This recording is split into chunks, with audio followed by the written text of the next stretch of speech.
Hello streamers! Samahan niyo muli akong balikan at hanapin ang mga Easter eggs at references na hindi niyo napansin sa Marvel's Hawkeye Episode 3. Let's dive in!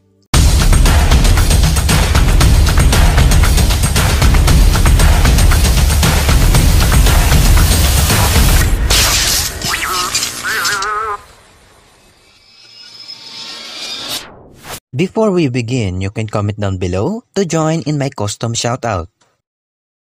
Nagsimula ang episode sa batang Maya Lopez. Dito rin natin nakilala ang tatay ni Maya Lopez na si William Lopez na ginagampanan ni Zahn McLarnin.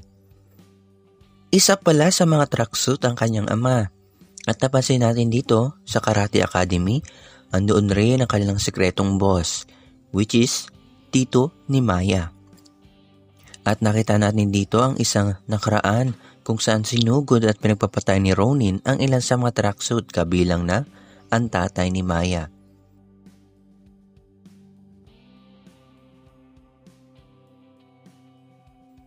At nakita natin ang ilan sa mga sasakyan ng tracksuit mafia, kapansin-pansin ang ilan sa mga galaw dito ni Clint.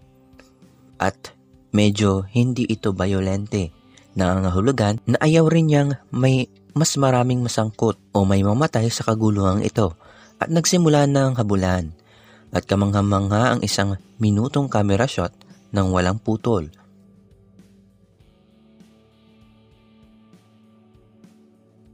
At nakita natin ang ilan sa mga trick arrow ni Clint, gaya ng arrow na mayroong malagkit na substance, sinundan naman ito ng sumasabog na arrow, mayroon rin siyang plunger arrow, snare trap arrow, at ang paborito kong arrow, ang Pimtech arrow.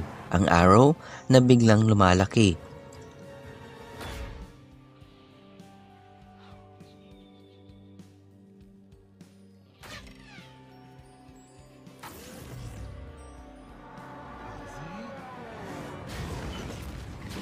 At binigay ni Clint kay Kate ang isang flash drive arrow na minsan na rin natin nakita sa pelikulang Avengers at What If episode. Kinuha muli ni Clint ang plunger arrow at sabay silang lumambitin pababa.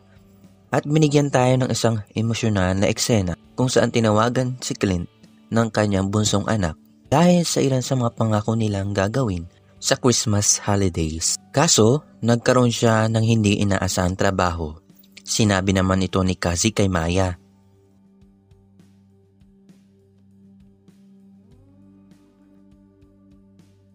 Sino kaya yung uncle na yun?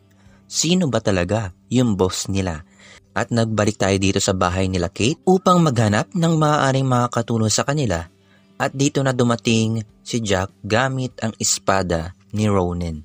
Susunod ng Marvel's Hawkeye Episode 4, stick with me until the end of the episodes. Like, share, subscribe to my channel. I'll see you streamers on the next one.